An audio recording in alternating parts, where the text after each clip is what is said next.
वो जो कहते थे हम इकॉनमी सुधारेंगे, क्या से क्या हो गया देखते देखते। आई नो मेरी आवाज़ बड़ी ख़राब और आपको लग रहा होगा कि सर गाना क्यों गा रहे हो, आप तो पढ़ाने आए हो। मेरी जान यार, ये जब भी मैं पढ़ता हूँ तो मेरे मन में बस यही ख्याल आता है कि हमने सोचा क्या था और क्या से क्या हो गया। ठीक है, क्योंकि जब लास्ट चैप्टर में हमने पढ़ा कि यार हमारी इकॉनमी हमारे हाथ में आई 1990 वाले चैप्टर में, और हमने बहुत कोशिश करी अपनी इकॉनमी को टॉप पे ले जाएंगे, बहुत कुछ हमने रिफॉर्म्स लेकर आए, ये पर्टिकुलर पॉलिसी बनाई, ये करा वो कराया, इंपोर्ट सब्सटीट्यूशन हो गया भैया, ग्रीन रेवोल्यूशन लेकर आया, और कहीं पॉजिटिव इफ़ेक्ट्स भी हमें दिखे। लेकिन जो हमने सपने देखे थे वो सपने ही रह गए। क्यों? इस चैप्टर में आप जानेंगे। जो हमने चैप्टर पढ़ा था लास्ट क्लास में, हमने सिर्फ 1990 तक ही क्यों पढ़ा? क्योंकि 1991 में एक बहुत बड़ा चेंज, एक बहुत बड़ा ट्रांजिशन आया था, जिसको आप economic reforms 1991, new economic policy 1991, या फिर एलपीजी के नाम से भी जानते हो, जो आपने पहले भी कई बार पढ़ा हुआ है। तो ऑब्वियसली इस चैप्टर में आपको और आसानी हो जाएगी समझने में, और कुछ नया नहीं है, वही चीज़ें हैं, बस वही रिपीट हो रही हैं, तो ध्यान से समझिएगा। तो यार लास्ट क्लास में हमने देखा था कि हमारे को बहुत सारे पॉजिटिव इफ़ेक्ट्स दिखे थे, जितने भी हमने रिफॉर्म्स या जितने भी हमने मेजर्स लिए थे। और अब उन रिफॉर्म्स और मेजर्स का जैसा हमने सोचा था वैसा नहीं हुआ, और धीरे धीरे हमारी इकॉनमी जो है वो बैठती जा रही थी। इसी वजह से हमें एक बहुत मेजर चेंज की ज़रूरत थी। ठीक है, तो देन फाइनेंस मिनिस्टर हमारे मनमोहन सिंह जी, हमारे प्राइम मिनिस्टर नरसिम्हा राव जी, तो इनकी मदद से एक बहुत इम्पॉर्टेंट रिफॉर्म्स आए थे, new economic policy, economic reform 1991, popularly known as LPG. तो जल्दी से स्टार्ट करते हैं इस चैप्टर को। तो हाय मेरे JKT and welcome to edu captain channel once again. तो जैसे कि आप समझ गए हैं कि यार हमारे चैप्टर का क्रक्स क्या है, और बहुत इंपॉर्टेंट चैप्टर है आपकी जनरल नॉलेज के पॉइंट ऑफ व्यू से भी, एज वेल एज आपका बोर्ड्स में तो आ ही रहा है वाला चैप्टर। तो यार सबसे पहले हम समझते हैं कि यार हुआ क्या था, दिक्कत क्या हुई, क्यों हमें ये रिफॉर्म्स लाने पड़े। तो सबसे पहले तो यार since independence India followed the mixed economic system. India जो है वो मिक्स्ड इकोनॉमिक सिस्टम फॉलो कर रहा था, और कैपिटलिस्ट और सोशलिस्ट का एक बेस्ट मिक्सचर वो बनाने की सोच रहा था। लेकिन जैसा कि हमने देखा यार, पब्लिक सेक्टर बहुत ज़्यादा डोमिनेशन में था, मतलब बहुत डोमिनेट कर रहा था। इतनी ज़्यादा इंडस्ट्रीज उसने अपने लिए एक्सक्लूसिवली रख ली थी, और जो प्राइवेट के लिए रखी थी उसे उसमें पार्टिसिपेट नहीं करने देता था ढंग से, मतलब रेगुलेशन बहुत ज़्यादा थी। उसके अलावा जो मिक्स थी उसमें भी गवर्नमेंट का ही ज़्यादा रोल था, प्राइवेट सिर्फ एक सब्सटीट्यूट की तरह खेल रही थी।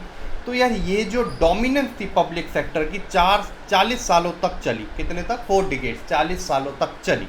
ठीक है, और उसमें उन्होंने बड़े रूल्स एंड रेगुलेशंस बनाए, लेकिन वो रूल्स एंड रेगुलेशंस कहीं ना कहीं हैम्पर कर रहे थे ग्रोथ एंड डेवलपमेंट को। क्यों? क्योंकि प्राइवेट सेक्टर जब तक फ्रीली ग्रो नहीं कर पाएगा तब तक इकोनॉमी खुल के ग्रो नहीं करेगी। क्योंकि हमने पिछले चैप्टर में भी डिस्कस किया है, क्योंकि यार गवर्नमेंट का ऑब्जेक्टिव अलग है ना। गवर्नमेंट का ऑब्जेक्टिव है वेलफेयर। तो वेलफेयर में क्या होता है भैया, चैरिटी बिगिंस एट होम वाला सीन नहीं होता कि पहले हम खा लें फिर दूसरे को खिलाएंगे। भैया पहले तू खा, बचेगा तो मैं खा लूँगा, ऐसे वाला सीन होता है। प्राइवेट वाले क्या है भैया, मैं तो अपना तो खा ही रहा हूँ, तेरा भी ले लूँगा। उससे क्या वो ग्रो होगा, जब सारे इंडिविजुअल ग्रो होंगे ऑटोमेटिकली इकॉनमी ग्रो होती है। तो ऐसे वाला सीन होता है। लेकिन ये हमारी इकॉनमी को उस वक्त या हमारे लीडर्स को उस वक्त समझ में नहीं आया। ठीक है, तो कई स्कॉलर्स का ये मानना है कि ये कहीं ना कहीं थोड़ा बेनिफिशियल था, कि जो रोल ऑफ प्राइवेट सेक्टर था उससे इंडियन इकॉनमी को हेल्प मिली। क्यों हेल्प मिली? कि भैया सेविंग्स बढ़ गई हमारी इकॉनमी की। ठीक है, हमारा जो इंडस्ट्रियल सेक्टर है डाइवर्सिफाइड हो गया, क्योंकि चैप्टर 1 में हमने पढ़ा था जो इंडस्ट्रीज़ थी ज़्यादातर टेक्सटाइल इंडस्ट्रीज़ थी, या ज़्यादातर आपका वो आई थी आपकी जमशेदपुर में। ठीक है, आयरन एंड स्टील की इंडस्ट्रीज़, तो ज़्यादातर वही इंडस्ट्रीज़ थी। लेकिन गवर्नमेंट की इस पॉलिसी से जो IPR 1956 हमने पढ़ा था, तो उसकी वजह से जो हमारा इंडस्ट्रियल सेक्टर है वो डाइवर्सिफाइड हो गया था, और बहुत सारे प्रोडक्ट्स की इंडस्ट्रीज़ खुल चुकी थी। और हमारा जो सबसे बढ़िया पॉइंट था लास्ट चैप्टर का, वो यही था, ग्रीन रेवोल्यूशन की हेल्प से फूड सिक्योरिटी, हमारे पास फूड सरप्लस आ चुका था, and we were no longer at the mercy और at the help of America for the import of food.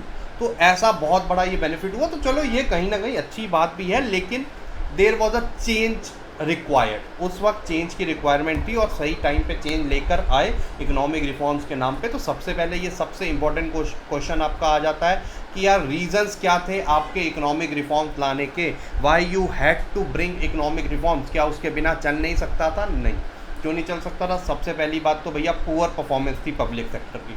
Public sector ने जो अपने हाथ में बहुत बड़ा ब्यूरो उठा लिया था, बहुत बड़ा मेजर रोल उठा लिया था, सब निभा रहे थे वो, तो मतलब काम खराब ही कर रहे थे। और ये हमने टाइम एंड अगेन देखा है कि जब भी गवर्नमेंट अपने हाथ में कोई काम लेती है तो वो ढंग से नहीं कर पाती है, करप्शन होते हैं, ब्यूरोक्रेटिक प्रोसीजर्स होते हैं, तो उस वजह से बहुत टाइम कंज्यूम हो जाता है और ढंग से इम्प्लीमेंटेशन नहीं होता उन पॉलिसीज़ का। पब्लिक सेक्टर बहुत पुअर परफॉर्म कर रहा था, ठीक है। बीओपी जो हमारा बैलेंस ऑफ पेमेंट, हम मैक्रो इकोनॉमिक्स में पढ़ेंगे भी, ठीक है, जो हमारा फॉरेन एक्सचेंज का सारा रिकॉर्ड रखता है, उसमें लॉसेस जा रहे थे। क्यों लॉसेस जा रहे थे? क्योंकि इंपोर्ट्स भाई बहुत ज़्यादा थे। अब आप बोलोगे सर लास्ट चैप्टर में तो आपने इंपोर्ट सब्सटीट्यूशन बोला था कि हमने इंपोर्ट को सब्सटीट्यूट करा था, इंपोर्ट को बैन करा हुआ था। टोटली बैन तो नहीं था ना मेरी जान। ऊपर से इंडियन इंडस्ट्रीज इतनी डेवलप्ड ही नहीं थी कि वो अच्छे क्वालिटी गुड्स बना सकें, तो उनके गुड्स जो थे वो लो क्वालिटी थे, बाहर से आते थे, डेवलप टेक्नोलॉजी के अच्छे गुड्स बने आते थे, चीप होते थे। चाइनीज़, आज भी देखो चाइनीज़ प्रोडक्ट्स कितने प्रेवलेंट हैं, इंडियन प्रोडक्ट्स नहीं टिकते उनके आगे अगर हम प्राइस के मार्जिन में देखें। एंड प्रोडक्ट भी डे बाय डे उनकी इम्प्रूव होती जा रहे हैं और क्वालिटी उनकी इम्प्रूव होती जा रही है। तो यही रीज़न था कि imports, even though there were restrictions for curtailing the import, but still it was very high और एक्सपोर्ट्स लो थे, क्योंकि बाहर वाले क्यों खरीदेंगे हमारा गुड्स, उसमें अच्छा था ही क्या, ठीक है। तो ये बड़ी दिक्कत थी जिस वजह से बीओपी में लॉसेज आ रहे थे। उसके अलावा हमारा इन्फ्लेशनरी प्रेशर बहुत बढ़ता जा रहा था। That means there was a continuous increase in prices of goods and services, ठीक है। मनी सप्लाई बढ़ता जा रहा था और एसेंशियल गुड्स की शॉर्टेज कम होती जा रही थी, जिस वजह से इन्फ्लेशन बढ़ता जा रहा था। Fall in foreign exchange reserve, foreign exchange reserves जो है वो कम होते जा रहे थे, क्योंकि बीओपी डेफिसिट में जाएगा। ऑब्वियस सी बात है, जो हमारी कंट्री में फॉरेन एक्सचेंज रिजर्व बना होता है, फॉरेन करेंसी का जो प्रॉपर सेविंग अकाउंट बना होता है, वो कम होता जा रहा था, हमें बार बार उससे विड्रॉ करना पड़ रहा था, जिस वजह से हमारी करेंसी की वैल्यू भी ना फिर वीक होती जाती है। और इतना गिर चुका था हमारा फॉरेन एक्सचेंज का रिजर्व कि हार्डली आप बोल सकते हो 14-15 दिन का ही बचा था बस, इतना। और ये बहुत बुरी हालत होती है किसी भी कंट्री के लिए। बर्डन डेट बहुत थे, मतलब हाई बर्डन डेट थे, मतलब बहुत ज़्यादा हमने डेट ले रखे थे। अभी आप देखोगे $7 बिलियन का डेट हमने ले रखा था IMF से, जिसको आप वर्ल्ड बैंक एंड जो दूसरा हमारा इंटरनेशनल फाइनेंशियल अथॉरिटी है विच इज़ IMF, ठीक है। तो ये बहुत ज़्यादा प्रॉब्लम क्रिएट कर रहा था, क्योंकि फिर वो क्या होता है, आप ये BOP चैप्टर में भी पढ़ोगे, फिर जब हम ऐसे फॉरेन डेट लेते जाते हैं ना, तो यार कहीं ना कहीं वो ऐसा बर्डन क्रिएट कर करके फिर आपका बजट चैप्टर में आप पढ़ोगे, फिस्कल डेफिसिट बढ़ता जाता है, जिस वजह से फिर आगे भी हम डेट ट्रैप में फंस जाते हैं, तो वो बहुत बड़ा इशू होता है, ठीक है। तो ये हाई बर्डन ऑफ डेट था। उसके अलावा इनएफिशिएंट मैनेजमेंट तो गवर्नमेंट की थी ही, अच्छे से मैनेज हो ही नहीं पा रहा था उनसे इकोनॉमी का। तो इसलिए बहुत ज़रूरी था कि we provide a room to breathe to our private sector so that economy grow, ठीक है। चलिए अब हम चलते हैं थोड़ा सा और डीप, इसको पढ़ते हैं कि क्या ऐसी मजबूरियां हो गई थी। तो इंडिया ने लगभग लोन ले रखा था $7 बिलियन का from international bank of reconstruction and development IBRD, जिसको हम वर्ल्ड बैंक बोलते हैं commonly, and IMF is infant mortality fund. ये सारी डेफिनेशंस आपको सारी फुल फॉर्म्स आपको पता होनी चाहिए, ये MCQ में तंग करती हैं आपको।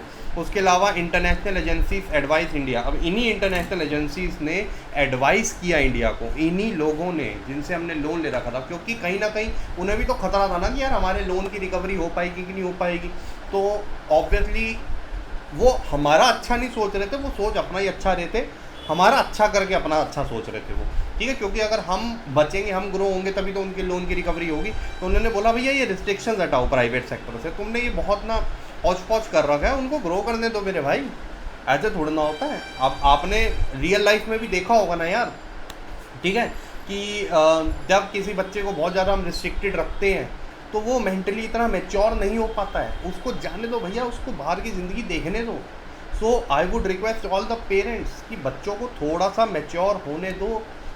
वर्ल्ड बहुत मैच्योर है, वर्ल्ड बहुत क्रूअल है बाहर, बच्चा मैच्योर नहीं होगा। और आजकल बच्चे इंटरनेशनली पढ़ने जाते हैं या फिर अपना होम टाउन छोड़ के पढ़ने जाते हैं, तो मेक श्योर अपने बच्चों को आप ग्रो करने का मार्जिन दो, ठीक है, बाहर उनको निकालो, ताकि वो मैच्योर हो माइंड से, मेंटली उनको हार्डशिप्स को फेस करना आए।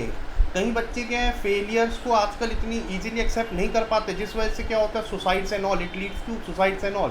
क्यों? वो मेंटली मैच्योर नहीं है, घर पे इतना रिस्ट्रिक्टेड उनको रखा होता है। तो मेक श्योर ये चीज़ मत करिएगा, ठीक है। तो remove restrictions on private sector, reduce the role of government in many areas. Government का रोल जहाँ पर नीडेड नहीं है, जहाँ पर नेशनल सिक्योरिटी है वहाँ आप रखो, ठीक है, लेकिन जहाँ पर नहीं है ज़रूरत ऐसी तो वहाँ आप प्राइवेट सेक्टर का रोल बढ़ाओ भैया। And remove trade restriction. भैया हमने देखा था ग्रो करना है तो उसके लिए ट्रेड रिस्ट्रिक्शन, नई ब्रांचेस खोलनी है उसके लिए परमिशन, जो आपने इंडस्ट्रियल लाइसेंसिंग नाम का कंसेप्ट पढ़ा था लास्ट चैप्टर में, नहीं पढ़ा तो जाकर देख लो वीडियो। तो ये सब जो है ना कहीं ट्रेड को रिस्ट्रिक्ट करती है, तो ये नहीं होने देना चाहिए, ठीक है। ये एडू कैप्टन का भैया टाइम टेबल है, हम भी आपको रिस्ट्रिक्ट नहीं रख रहे, एकेडमिक वीडियो चलती जा रही है, यूट्यूब है, जब मर्जी जाकर देख लो। अगर यूट्यूब से भी मज़ा नहीं आ रहा तो मेरी जान, एडू कैप्टन का एप्लीकेशन है, हाँ डाउनलोड करो, लॉग इन करो, free of cost, no hidden charges. कहीं आपको लग रहा हो नहीं sir nothing comes, there is no such thing as free lunch, एक इंग्लिश का कॉमन फ्रेज है, नहीं भाई ये फ्री लंच भी है, फ्री डिनर भी है, फ्री ब्रेकफास्ट भी है। कर लो उसको ज्वाइन जल्दी से, आपको प्रॉपर फोल्डर बने मिलेंगे जिसमें नोट्स भी होंगे और नोट्स के लास्ट में डेली प्रैक्टिस असाइनमेंट्स भी होंगे, जाकर प्रैक्टिस करो। चलिए तो अब हम चलते हैं हमारे न्यू इकोनॉमिक पॉलिसी के बारे में, फाइनली स्टार्ट करते हैं। तो जुलाई 1991 में न्यू इकोनॉमिक पॉलिसी इम्प्लीमेंट हो गई थी, जिसका ऑब्जेक्टिव क्या था, motive was to create more competitive environment. मैं हर बारी बच्चों को बोलता हूँ जितने मर्जी अच्छा आप लोगों के बीच में बॉन्ड हो, लेकिन हेल्दी कंपटीशन रखो। अच्छा हेल्दी कंपटीशन कौन सा होता है, देखो मैं आपको एक बहुत ही अच्छे डिफरेंस से समझाता हूँ। देखो अब सपोज करो ये दो लाइनें हैं, सपोज करो ये दो फ्रेंड्स हैं, दो सेम लेवल पे हैं, ये ए है ये बी है। अब ए वांट्स टू ग्रो, उसके बाद दो तरीके हैं, वो बी से आगे बढ़ना चाहता है, उसके बाद दो तरीके हैं। पहला और जो गंदा तरीका, वो याद है 3 इडियट्स का चतुर यूज़ करता था, वो रात को एक दिन पहले गंदी मैगजीन डाल दी। तो या तो आप बी को काट दो, ठीक है, काट दो एज इन ऐसी कोई टेक्निक यूज़ करो जिससे वो कमज़ोर हो जाए, जिसमें हम पॉलिटिक्स खेलते हैं, उसके बारे में बुराइयां करते हैं ये वो, ताकि उसकी गंदी इमेज बने। देखो अपने आप ज़्यादा हो गया, ठीक है। या फिर आपके पास दूसरा और अच्छा तरीका है, रणछोड़ दास बाबा जी कह गए थे, अपने आप को बढ़ाओ, पढ़ो, नॉलेज के पीछे भागो, तो आप बढ़ो। अच्छा साथ में आप हेल्प भी करो बी की, ताकि वो भी बढ़े, ताकि आपका कंपटीशन मेंटेन रहे और आप हर बारी अपने बढ़ने का सोचते रहें। क्योंकि एक बारी आप बी से इतना आगे निकल गए, ठीक है, बी का एक एग्जांपल है, मतलब आप बाकी सबसे आगे निकल गए, तो आप फिर ग्रो करने का सोचोगे ही नहीं। आप बोलोगे यार अब तो है ही नहीं कोई कंपटीशन में। जैसे कि एक बहुत फेमस स्टोरी है आपकी कछुए और खरगोश की। तो खरगोश इतना आगे भाग गया, उसने देखा कछुआ तो दूर दूर तक नहीं है, चल मैं आराम कर लेता हूँ, कैसे हरा देगा मेरे को, यहाँ तक तो पहुँच नहीं पाया अभी तक। वो देखते देखते भैया सपने ले गया और सो गया, और कछुए भैया हमारे जीत गए। तो ये भी देखो होती हैं चीज़ें, तो इन चीज़ों को लाइफ में इम्प्लीमेंट करो, हेल्दी कंपटीशन रखो। तो यही चीज़ उस वक्त भी बोली गई थी इंडस्ट्रीज़ में कि आप कंपटीशन रखिए अपने बीच में, कॉम्पिटिटिव इन्वायरमेंट बनाओ। हमने देख लिया था कि यार इंडिया के जो गुड्स हैं उनकी क्वालिटी इतनी अच्छी नहीं है, क्योंकि कोई कंपटीशन नहीं है। उनको पता है यार इंपोर्ट तो गवर्नमेंट ने एक तरीके से बंदी कर दी है, ठीक है, बहुत कम कर दिया है, तो अब लोगों के बाद मजबूरी है हमारे गुड्स ही खरीदने पड़ेंगे।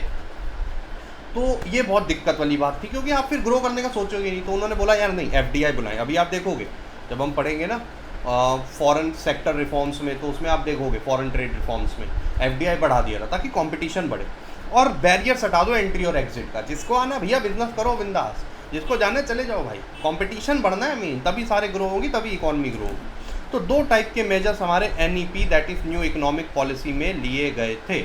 2 टाइप के मेजर्स कौन से होते हैं, एक होते हैं स्टेबलाइजेशन मेजर। हमारी जो इकॉनमी थी वो बहुत ही अनस्टेबल थी, मतलब प्राइसेस बहुत ज़्यादा ऊपर हो रहे थे, ठीक है, तो ये बहुत गलत था, BOP की सिचुएशन बहुत ख़राब थी। और दूसरा स्ट्रक्चरल रिफॉर्म, थोड़ा स्ट्रक्चर को चेंज करो। हमने देखा ना कि गवर्नमेंट का रोल बहुत ज़्यादा था, प्राइवेट सेक्टर को इतना ग्रो नहीं करने दे रहे थे, तो उसको चेंज करने की ज़रूरत थी। तो स्टेबलाइजेशन मेजर्स में क्या था, शॉर्ट टर्म मेजर्स बोला जाता है इसको, कि यार अभी के लिए जल्दी से ये कर दो। जैसे टर्बुलेंस होती है प्लेन में, ठीक है, तो वो किसी एक रास्ते से जा रहा होता है, उसमें मे बी टर्बुलेंस हो रही हो, उसमें क्लाउड ज़्यादा हो या कुछ भी हो, तो अभी शॉर्ट टर्म मेजर क्या लेंगे, सबसे पहले इस टर्बुलेंस को करेक्ट करो। दूसरा लॉन्ग टर्म मेजर में भैया ये पाथ ही चेंज करो आप, ठीक है। तो शॉर्ट टर्म मेजर में स्टेबल करो पहले तो यार, for correcting BOP and maintaining sufficient foreign exchange reserve and controlling inflation. क्योंकि अनस्टेबल किससे होगी, जब बीओपी हमारी करेंसी की वैल्यू बहुत गिरती जा रही है, बीओपी गलत होने से, हमारा डेफिसिट आने से, या फिर इन्फ्लेशन बहुत ज़्यादा है। दूसरा स्ट्रक्चरल रिफॉर्म मेजर, जिसमें हम अपनी इकोनॉमी की एफिशिएंसी, उसका पोटेंशियल बढ़ाएंगे और इंटरनेशनल कॉम्पिटिटिवनेस बढ़ाएंगे, सो दैट हमारी इकोनॉमी ग्रो, हेल्दी कॉम्पिटिशन। ठीक है, तो फाइनली हम चलते हैं लिबरलाइजेशन, प्राइवेटाइजेशन, ग्लोबलाइजेशन पे। आज जनरली मैं सिर्फ लिबरलाइजेशन तक ही रखूँगा, नहीं तो अदरवाइज ये बहुत बड़ा हो जाएगा, 2 वीडियोस में इस चैप्टर को कंप्लीट कर देंगे। तो आज लिबरलाइजेशन, अगले में प्राइवेटाइजेशन, ग्लोबलाइजेशन, और फिर डिमोनेटाइजेशन और जीएसटी आपके बहुत छोटे छोटे, और आपको पता ही है उनमें क्या है, तो वो जल्दी से रैप अप करके इस चैप्टर को समाप्त कर देंगे। फिर हमारा 3 इंडियन इकोनॉमी के चैप्टर खत्म हो जाएंगे, एक नेशनल इनकम, एंड देन उसके बाद most probably money and banking उठाएंगे। ठीक है, तो I guess we are good to go है। चलो, तो लिबरलाइजेशन, लिबरल का मतलब क्या होता है? लिबरल जो वर्ड है वो आता है फ्री से, तो बेसिकली लिबरलाइजेशन का मतलब होता है फ्रीडम। तो हमने देखा था यार, फ्रीडम बिल्कुल भी नहीं था, प्राइवेट सेक्टर में हो, इंडस्ट्रियल लाइसेंसिंग हो, ठीक है जी, उसके अलावा जो रिस्ट्रिक्शंस हो, ठीक है, जितनी भी रिस्ट्रिक्शंस थी इम्पोर्ट्स पे और इन सब पे, इसको थोड़ा सा फ्री करिए उन्हें, ताकि वो ग्रो कर सके, उन्हें फ्रीडम दीजिए। ठीक है, तो removal of entry and growth restriction, सबसे पहले तो जो एंट्री एंड ग्रोथ रिस्ट्रिक्शन बने हुए हैं उन्हें हटाइए ऑन दी प्राइवेट सेक्टर। तो removal of entry and growth restrictions on the private sector, उसे हटाइए, उसे रिमूव करिए, जल्दी वहाँ से हटिए, हटाओ, ऐसे वाला सीन हो गया था। ठीक है, तो जितने भी हमने बैरियर्स, जो रिस्ट्रिक्शन हमने लगा रखे थे, उन्हें हटाया प्राइवेट सेक्टर से। और इसमें क्या क्या हुआ? डी रेगुलेशन, रेगुलेशन लगाने को रेगुलेशन बोलते हैं, उनको हटाने को डी रेगुलेशन बोलते हैं। And reduction of government control and greater autonomy for private investment, जिसने भी आगे बिजनेस स्टार्ट करना है कर सकता है, कोई अब परमिशन लेने वाली बात नहीं, कोई लाइसेंसिंग लेने वाली बात नहीं है। क्योंकि लास्ट चैप्टर के एंडिंग में हमने देखा था कि जो लाइसेंसिंग वाला सिस्टम था ना, इसका ना बड़ा गलत यूज़ कर रहे थे जो बड़े इंडस्ट्रियलिस्ट थे। वो लाइसेंस अपना बिजनेस बढ़ाने के लिए नहीं लेते थे, वो लाइसेंस दूसरों को रिस्ट्रिक्ट करने के लिए लेते थे, क्योंकि गवर्नमेंट की एक पॉलिसी थी कि वो नंबर ऑफ, मतलब वो बहुत ही लिमिटेड लाइसेंस बांटती थी किसी पर्टिकुलर इंडस्ट्री के लिए। तो जो बड़े इंडस्ट्रियलिस्ट थे वो ले लेते थे ताकि कोई और नया ना आ पाए, तो इसलिए बड़ी दिक्कत थी, तो इसलिए ये हटाई दिया, फ्री एंट्री एंड एग्जिट कर दिया, आ जाओ भैया। ठीक है, उसके बाद लिबरलाइजेशन में कैसे कैसे रिफॉर्म्स आए, इनको अब हम थोड़ा डीप में पढ़ते हैं। जैसे इंडस्ट्रियल सेक्टर रिफॉर्म्स की अगर हम बात करें, तो जो न्यू इंडस्ट्रियल पॉलिसी आई 1991 जुलाई 24 में, एक प्रॉपर न्यू इंडस्ट्री पॉलिसी निकाली गई, वो आईपीआर वाली अलग थी, वो हटा दो, और जिसमें जो इंडस्ट्रियल लाइसेंसिंग थी वो सिर्फ रिस्ट्रिक्टेड रख दी 3 या फिर 4 मेजर गुड्स पे। ठीक है, आज की डेट पे करंटली इट इज़ 5 और 6, आई गेस 6 है। एक बार बच्चे ना कमेंट में मुझे बता देना क्या है। ठीक है, जो लास्ट मैंने पढ़ा था उसमें 6 थी, अभी भी शायद 6 हैं या 5 है, एक बार कंफर्म, आई थिंक 6 हैं, अभी मैंने रिसेंटली देखा था।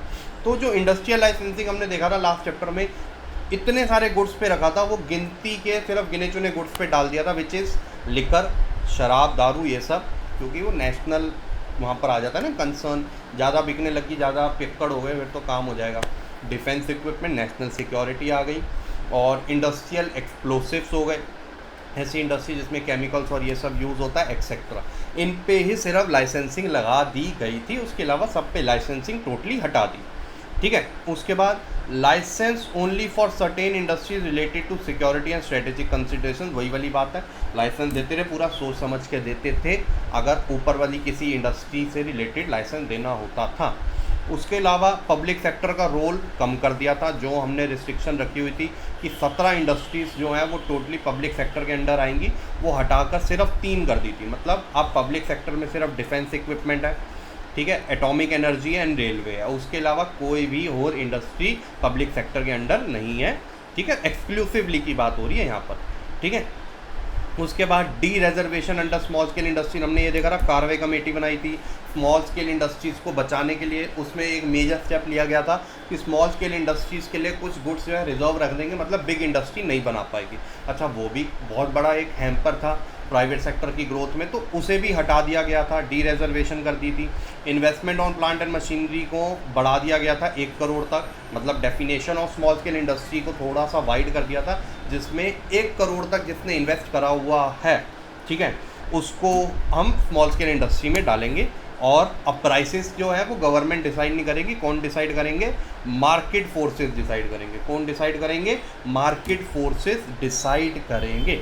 तो यार ये पूरा सीन था इसमें, ठीक है। उसके अलावा जो हमने देखा था इंडस्ट्रियल लाइसेंसिंग नाम का concept, under monopolies and restrictive trade practices act, ठीक है, approval for expansion were remove. अब वो जो आपको अगर अपना बिजनेस बढ़ाना है तो आपको परमिशन चाहिए होती थी गवर्नमेंट की, रिटर्न परमिशन को इंडस्ट्रियल लाइसेंसिंग बोलते थे, वो टोटली हटा दिया गया था, उसकी कोई ज़रूरत अब नहीं थी। तो ये टोटल इंडस्ट्रियल सेक्टर रिफॉर्म्स आए थे, ये प्रॉपर मैंने समराइज वे में आपको बताए हैं, और ऐसे ही पढ़ो तो ज़्यादा बेटर है। बुक्स में एनसीईआरटी में देखने जाओगे तो नहीं पढ़ पाओगे इतना। पर्सनली ये मेरा पॉइंट ऑफ व्यू है, बाकी जैसा आपको ठीक है। उसके बाद आता है फाइनेंशियल सेक्टर रिफॉर्म्स। अच्छा, फाइनेंशियल सेक्टर रिफॉर्म्स में क्या हुआ था? फाइनेंशियल सेक्टर रिफॉर्म्स में ये देखा गया था कि यार जो आरबीआई था वो टोटली रेगुलेशन इतनी लगाता था बैंक्स पे, कोई ब्रांचेस खोलनी होती थी, परमिशन दो, ये वो, ठीक है। इंटरनेशनल बैंक्स जो थे वो बहुत कम थे। तो सबसे पहले तो आरबीआई का रोल चेंज किया गया था, उसको रेगुलेटर से फैसिलिटेटर, कि भाई तू रेगुलेटर नहीं है, तू कि रेगुलेट करेगा, तू फैसिलिटेटर है, तू हेल्प करेगा उनकी ग्रो करने में। अगर वो गलत जा रहे हैं तो डायरेक्शन दिखाएगा, ठीक है। Indians as well as foreign private banks को जो है एक हरी झंडी दिखा दी गई थी, ग्रीन सिग्नल दे दिया गया था। Limit of foreign investment in banks around 51%, वही बैंक्स की एफडीआई बढ़ा दी थी, मतलब बैंकिंग सेक्टर में 51% तक कर दिया था। ईज इन एक्सपेंशन प्रोसेस, अगर किसी बैंक को अपनी ब्रांचेस बढ़ानी है तो वो ईजी कर दिया था प्रोसेस, मतलब फ्री नहीं कर दिया था, ईजी कर दिया था। फिर भी अभी वो थोड़ी बहुत पॉलिसी थी जो कि ज़रूरी होती है, ठीक है। अब आते हैं हमारे टैक्स रिफॉर्म्स पे। टैक्स में क्या जो चेंजेस आए थे? रिफॉर्म्स इन गवर्नमेंट टैक्सेस में रिफॉर्म्स आए थे। Public expenditure also known as fiscal policy, ये आप पढ़ोगे भी, आपके बजट चैप्टर हो गया, ठीक है जी। तो उस चैप्टर में आप पढ़ोगे फिस्कल पॉलिसी मेजर्स जो लेते हैं, जो गवर्नमेंट की टैक्सेस और उसके एक्सपेंडिचर से रिलेटेड होते हैं। अब टैक्सेस दो टाइप के होते हैं, डायरेक्ट एंड इनडायरेक्ट। डायरेक्ट जिसका बर्डन डायरेक्टली उसी बंदे पे पड़ता है जिसको देना होता है, ठीक है। लाइबिलिटी एंड पेमेंट सेम बंदे ही करते हैं, ठीक है। तो ये हमने उसमें नेशनल इनकम चैप्टर में भी पढ़ा है। उसके अलावा हम अपना किस में पढ़ेंगे? बजट में भी पढ़ेंगे हम ये सेम चीज़, ठीक है। तो taxes on incomes of individuals and businesses, income tax, corporate tax etcetera, इनमें रिफॉर्म्स आए थे। इनडायरेक्ट टैक्स कौन से होते हैं? जो गुड्स एंड सर्विसेज पे लगते हैं, लाइक जीएसटी, वैट एक्सेट्रा, तो इनमें भी रिफॉर्म्स आए थे, ठीक है। टैक्सेस का जो रेट है वो कम कर दिया था। क्यों? क्योंकि जब हाई टैक्स रेट रखा था तो लोग जो है वो चोरी करने का सोचते हैं, तो टैक्स रेट कम कर दिया गया था। और इससे देखा गया था कि लोगों को लग रहा था टैक्स रेट कम करने से गवर्नमेंट की इनकम कम होगी, इनफैक्ट बढ़ गई थी, क्योंकि टैक्स इवेजन कम हो रही थी। इनडायरेक्ट टैक्सेस में रिफॉर्म्स आए थे, जो प्रोसेस था उसको रिटर्न्स को भरने का वो सिंप्लीफाई कर दिया था, ताकि जो है more and more people willingly fill the return of tax, income tax. GST was introduced on 1 July 2017 as one nation tax policy. अच्छा, भले ही हम 1991 की बात कर रहे हैं, बट ये पॉइंट भी आपके लिए इंपॉर्टेंट है, क्योंकि अभी हम जीएसटी पढ़ने वाले हैं, ठीक है। तो जीएसटी कब आया था? 1 जुलाई 2017। तो सिंपल से रूल के ऊपर आया था, सिंपल से objective, one nation one tax, क्योंकि इतने सारे इनडायरेक्ट टैक्स हो गए थे, सीएसटी हो गया, वैट हो गया, फलाना हो गया, ढिमकाना हो गया, उन सबको हटा कर एक टैक्स ले आए थे जो कि था जीएसटी, ठीक है। अब आते हैं हमारे फॉरेन एक्सचेंज रिफॉर्म। हमने देखा है फॉरेन एक्सचेंज रिजर्व की हालत बहुत ज़्यादा ख़राब थी और हमारी वैल्यू गिरती जा रही थी। अच्छा, तो इसके लिए हम क्या करें? सबसे पहले तो यार डीवैल्यूएशन ऑफ रुपी करो। क्या करो? Devaluation of rupee. रुपी की वैल्यू अपनी तरफ से ही कम कर दो आप। क्यों? क्योंकि बैलेंस ऑफ पेमेंट क्राइसिस चल रहे हैं, तो जब आप डीवैल्यूएशन करते हो तो उससे एक्सपोर्ट बढ़ते हैं। ये सारा हम बीओपी वाले चैप्टर में पढ़ने वाले हैं। तो इससे क्या हुआ था? इससे आपका जो एक्सपोर्ट है वो बढ़ गया था। क्या हुआ था? इससे आपका जो एक्सपोर्ट है वो बढ़ गया था और इंपोर्ट जो है वो डिस्करेज हो जाते हैं इससे। तो अल्टीमेटली जो फॉरेन एक्सचेंज रिजर्व में इशू आ रहा था वो क्लियर होने के चांसेस होते हैं। उसके अलावा अभी तक जो गवर्नमेंट डिटरमाइन कर रही थी एक्सचेंज रेट, अब उसको चेंज करके मार्केट पे रख दिया था। दैट मीन्स डिमांड और सप्लाई जो है वो खुद ही अपना फॉरेन एक्सचेंज रेट जो है वो डिसाइड करेंगे, ठीक है। तो ये पूरा सीन होता था फॉरेन एक्सचेंज रिफॉर्म्स का। और हम भी आपके लिए यार इस एजुकेशनल सेक्टर में बहुत अच्छा रिफॉर्म लाने की सोच रहे हैं, ताकि बच्चे अच्छा से अच्छा पढ़ सकें। तो आप जल्दी जाकर चेकआउट करिए यार कि एडू कैप्टन के जो एप्लीकेशन है उस पर लाइव कोर्स कौन सा चल रहा है। जितने भी आपके अंडर ग्रेड लेवल पे एंट्रेंस एग्जाम होते हैं सबकी तैयारी होती है। बेस्ट फैकल्टी आपको मिलेगी, ठीक है। Live and recorded video lectures मिलेंगे, topic as well as full length mocks मिलेंगे आपको, हैंड रिटन फिजिकल बुक्स मिलेगी, डाउट सॉल्विंग सपोर्ट आपको मिलेगा। नंबर आपकी स्क्रीन पे दिख ही रहा है यार, जल्दी से इंक्वायर कर सकते हैं। और सोने पे सुहागा, जिस चेंज की मैं बात कर रहा था वो था 5 डेज मनी बैक गारंटी, जिसमें 5 दिन तक आप एनालिसिस करिए प्रॉपर वीडियोस का, डाउट पोर्टल का, ठीक है जी। फैकल्टीज़ के साथ पर्सनली बात भी कर लीजिए उनके इंस्टाग्राम हैंडल से, एंड अपने आप जान लीजिए यार कितने सपोर्टिव हैं एडू कैप्टन वाले, और आपको अपने आप पता चल जाएगा। अदरवाइज नहीं मज़ा आए तो यार पैसे वापस मांग लो 5 दिन के अंदर अंदर। और रिजल्ट तो यार अपने आप में ही हमारे ईयर आफ्टर ईयर अच्छे आ ही रहे हैं। AIR1 CUET 2022 एडू कैप्टन का बच्चा, IPMET 13, 24, 37 एडू कैप्टन का बच्चा, 30+ शहीद सुखदेव, 30+ SRCC, एंड 2023 में तो वो रिजल्ट बढ़िया आया, and it is still counting, we are still counting it, ठीक है। अभी तक तो बहुत बच्चे SRCC में हमारे जा चुके हैं फर्स्ट कट ऑफ में, उसके अलावा भी और आ रहे हैं, ठीक है। अब आते हैं हमारी trade and investment policy reforms. अब जो लिबरलाइजेशन में फाइनल रिफॉर्म्स आए थे वो आए थे trade and foreign trade and investment policy reforms, जिसमें मैंने आपको पहले ही मेंशन किया था कि कंपटीशन बढ़ाना है हमने। तो वो जो क्वांटिटेटिव रिस्ट्रिक्शंस थी कि यार इतना ही, आप जिसको कोटा बोलते हो, राज कोटा, कि यार इससे ज़्यादा आप इंपोर्ट या एक्सपोर्ट नहीं कर सकते थे, वो हटा दिए थे ताकि कंपटीशन बढ़े। दूसरा, एक्सपोर्ट ड्यूटी को रिमूव कर दिया था, क्योंकि एक्सपोर्ट बहुत कम होते जा रहे थे हमारे, क्योंकि लो क्वालिटी गुड्स थे। तो एक्सपोर्ट ड्यूटी हटाओ, सस्ते गुड्स होंगे बाहर वाले फिर भी एक बार खरीद लेंगे, तो बेचो बाहर बेचो, हमें फॉरेन एक्सचेंज रिजर्व और इकट्ठा करना है, बढ़ाना है। इंपोर्ट ड्यूटी को भी टोटली हटा दे रहा, क्योंकि कंपटीशन बढ़ाना है, ठीक है। तभी तो हम अपनी क्वालिटी इंप्रूव करेंगे। और वो जो इंपोर्ट लाइसेंसिंग सिस्टम था उसे रिलैक्सेशन दे दिया गया, मतलब टोटली छुट्टियों पे नहीं भेज दिया था, उसे ईजी कर दिया था, सिंप्लीफाई कर दिया था ये पूरा प्रोसीजर लाइसेंस अप्लाई करने का, इंपोर्ट का, एक्सपोर्ट का, एक्सेट्रा एक्सेट्रा एक्सेट्रा। और यहाँ पर हमारा लिबरलाइजेशन जो है वो ओवर हो जाता है। आने वाली क्लासेस में हम प्राइवेटाइजेशन करेंगे, ठीक है। उसके अलावा ग्लोबलाइजेशन करेंगे, फिर आउटसोर्सिंग के बारे में थोड़ा सा जानेंगे, इवन दो आपके उसमें कंसेप्ट नहीं है बट फिर भी पढ़ लेंगे, क्योंकि कई बार उसको ग्लोबलाइजेशन का पार्ट ही मान लिया जाता है। देन हमारे पास डिमोनेटाइजेशन है, and then GST, and then finally इस चैप्टर को हम ओवर कर देंगे। तो आई होप आपको यार वीडियोस पसंद आ रही हैं, तो डू लाइक द चैनल या like the video, subscribe the channel, share it with your friends with as many as you can. Friendship day निकला है, तो happy friendship day to all my lovely friends watching this video, ठीक है। अब हम आपको मिलते हैं नेक्स्ट वीडियो में, तब तक के लिए bye bye, take care and have fun.